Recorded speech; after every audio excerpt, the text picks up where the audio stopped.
Hello বন্ধুরা, আজ তোমাদের সামনে আমি যে ভ্লগটা তুলে ধরবো সেটা হলো আমাদের ভাইফোঁটার ভ্লগ।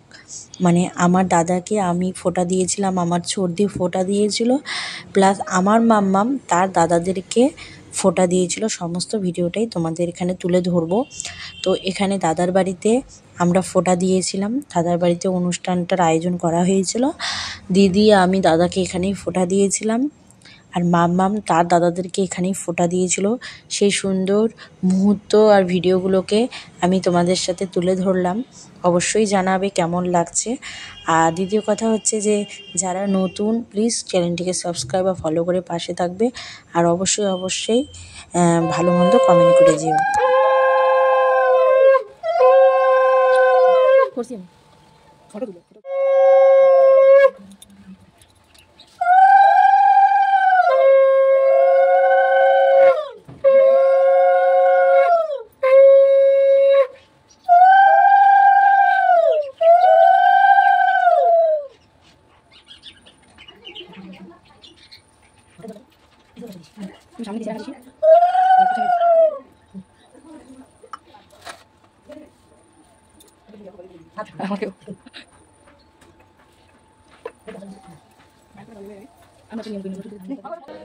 জমকে ফোঁটা পুজোর চাপ না, ওদিকে দেখা যাচ্ছে না। আমি দেই আমার চাপই থাক।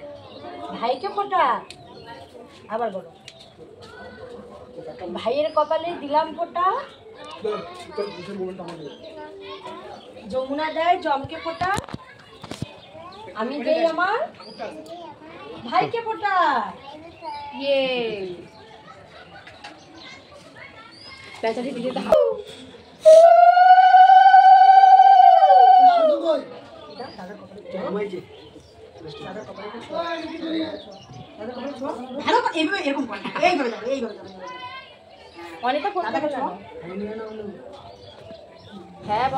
এবছর নিয়ে আমার মামামের 2 বছর হলো তার দাদাদেরকে ফোঁটা দেওয়ার।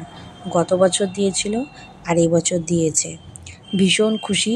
সত্যি কথা বলতে আমার মাম্মাম কিন্তু আগে প্রথমে বাড়িতে তার হচ্ছে ঈশান দাদাভাই, মানে আমার ননদের যে ছেলে, তাকে আগে ফোঁটা দিয়েছিল। আর তোমাদের দাদা আমার ননদের কাছে আগে ফোঁটা নিয়ে তারপরেই কিন্তু এখানে এসেছিল। আর আমি সমস্তটা রেডি আয়োজন করে বাড়িতে রেখে তারপরে আমি দাদাদের বাড়িতে চলে এসেছিলাম ফোঁটা দিতে। তো দেখো ওর সব দাদাগুলোকে এখানে বসিয়ে দিয়েছিলাম।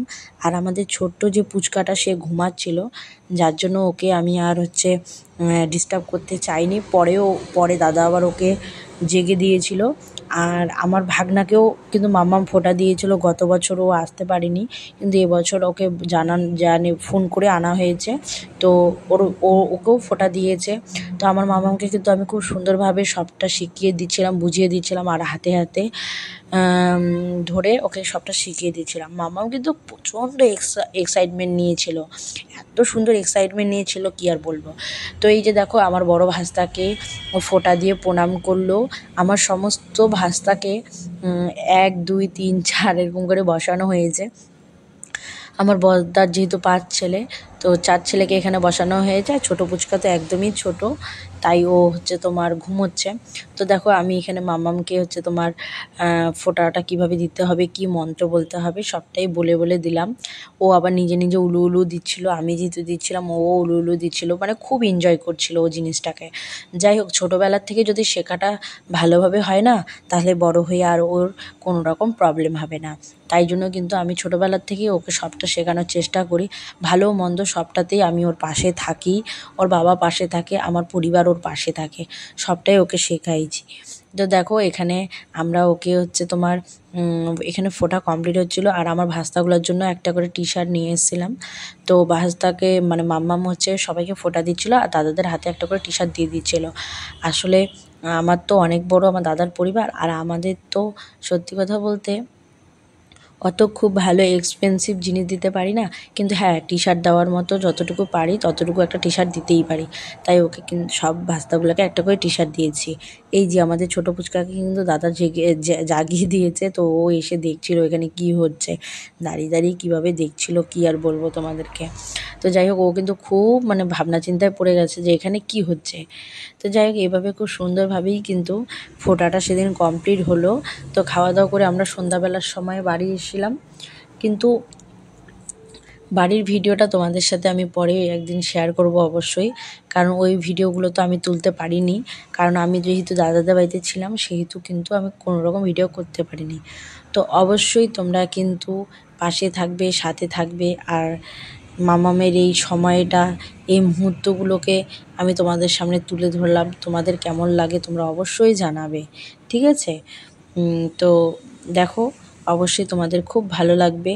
আর সত্যি কথা বলতে অনেকটাই বেজে গেছিলো, বাচ্চাগুলোর খুব খিদে পেয়ে গেছিলো, কারণ সেই দুপুর 2:30-3টা বেজে গেছে। তো ওদের খাওয়া দাওয়া কমপ্লিট হয়নি, মামামের জন্য অপেক্ষা করেছিল। তো ভাবলাম যে তাহলে হচ্ছে তোমার ওদেরকে আগে তাড়াতাড়ি ফোঁটাটা কমপ্লিট করে দিয়ে বাচ্চাগুলো কিছু খাওয়া দাওয়াটা কমপ্লিট করে নেক। তো এখানে ফোঁটা প্রায় শেষের দিকে, এই যে এই ভাস্তাকে আমার দিলেই, তারপরে ছোটো পুচকাকে দেবে, তারপরে ভাগনাকে দিলেই কিন্তু আমাদের ফোঁটা কমপ্লিট। তো ভাইফোঁটার ভ্লগটা অনেক লেট করেই ছাড়লাম, যেহেতু সময় পাচ্ছিলাম না। তোমরা জানোই যে আমি মানে এত ব্যস্ততার মধ্যে থাকি, আর সবটা যেহেতু একা ম্যানেজ করতে হয়, তাই কিন্তু খুব ধীরে করেই আমি ভ্লগগুলো ছাড়ছি। প্লিজ কেউ কিছু মাইন্ড করবে না, মনে করবে না, আর অবশ্যই তোমরা একটু পাশে থেকো, সাথে থেকো, এটাই বলবো। আর অবশ্যই তোমরা তোমাদের বাড়ি যাওয়ার রাস্তাটা আমাকে তৈরি করে দেবে, যাতে আমি তোমাদের বাড়িতে খুব সুন্দরভাবে যেতে পারি। তো অবশ্যই ভিডিওটা দেখে একটা কমেন্ট অবশ্যই করে যাবে, তাহলে আমার খুব ভালো লাগবে। আর তোমাদের কেমন লাগলো তোমরাও সেটা অবশ্যই কিন্তু জানাবে। আর সমস্তটা ঠাকুরের মানে আয়োজনটা আমাদের এখানে ঠাকুরের সামনেই কিন্তু করা হয়েছে, মানে তুলসীতলার সামনেই করা হয়েছে। আর মা কালীরও পূজা এখানেই করা হয়েছিল, কিন্তু মা কালীকে এখনও ভাসানো হয়নি। তো যেহেতু মানে পুজো টুজো অমাবস্যা টমাবস্যাগুলো কাটবে, তারপরে ঠাকুরটাকে ভাসাবে, এরকম ভাবনা চিন্তা ছিল।